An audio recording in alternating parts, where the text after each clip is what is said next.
नमस्कार, मी सुनील मधून. आपण पाहतात STV 125 न्यूज चॅनल. आज आपण देगलूर येथे आहोत आणि देगलूर येथे बालाजी पांडुरंग पाटील हे उपोषणाला बसलेले आहेत. त्यांच्या शेतावर म्हणजे त्यांच्या प्लॉटिंग मध्ये जबरदस्ती वाळू टाकून त्या ठिकाणी अतिक्रमण केलेलं आहे असं त्यांचं म्हणणं आहे. आपण त्याच्याशी जाणून घेऊया आणि त्यांचा नेमका प्रॉब्लेम काय आहे आणि ते उपोषणाला का बसले त्या संदर्भात आपण त्यांच्याशी बातचीत करूया. सर्वप्रथम आपण सांगा आपलं नाव. बालाजी पांडुरंग पाटील, मी शेकापूरचा रहिवासी आहे.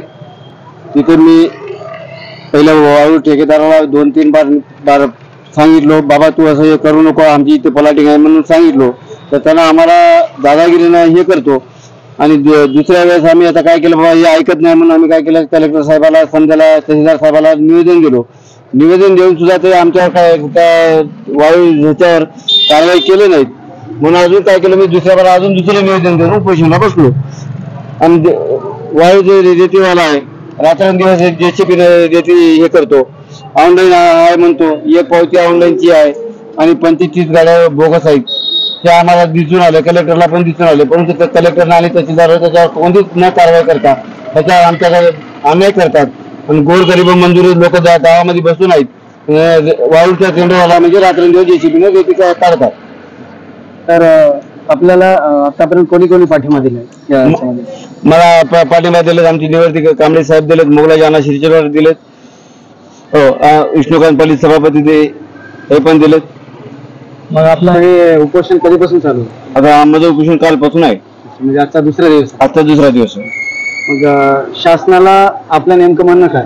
आता माझं नेमकं म्हणणं, आमची जे प्लॉटिंग आहे ते प्लॉटिंग रिकामी करून टाकावं आणि जे JCB वाळू चालू आहे ते रद्द करून लेबर पेमेंट ते हे करावं. प्लॉट नंबर कोणता आहे आपल्या याच्यामध्ये? म्हणजे 16. प्लॉट नंबर 16 गावामध्येच प्लॉट आहे आपला? हो, पुनर्वसनमध्ये आपला प्लॉट. तर मग हे आपलं जेव्हा आपण सुरुवातीला निवेदन दिलं होतं त्याच्यावरती कुठली काय कारवाई झाली? कुठलीच आतापर्यंत कुठलीच काही कारवाई झाली नाही. सुरुवातीला निवेदन कधी दिलं होतं आपण? 16 तारखेला दिलं. 16 तारखेला. त्याच्यानंतर कुठलीच कारवाई झाली? कुठलीच झाली. शासनाला आपलं नेमकं म्हणणं काय आहे? आता शासनाला आता काय करते काय नाही त्यासाठी आम्ही पूर्ण आमच्या गावचे लोक मिळून तो उपोषणाला बसलो आम्ही. तर हे होते बालाजी पाटील, ज्यांनी या ठिकाणी वाळू ठेकेदाराच्या विरोधात या ठिकाणी उपोषणाला बसलेले आहेत आणि त्यांनी शासनाला पाठपुरावा करून सुद्धा शासन त्यांचं ऐकत नाही असं ते म्हणतात. हो, शासन याच्यावर सर्व दुर्लक्ष करत आहे.